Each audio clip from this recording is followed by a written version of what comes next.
بسم الله الرحمن الرحيم.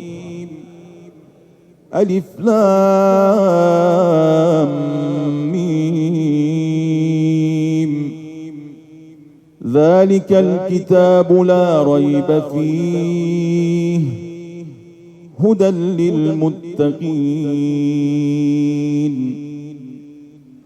الذين يؤمنون بالغيب ويقيمون الصلاة ومما رزقناهم ينفقون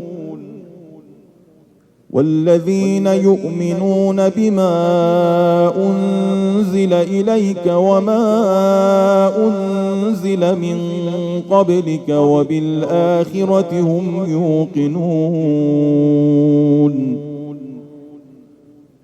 أولئك على هدى من ربهم وأولئك هم المفلحون.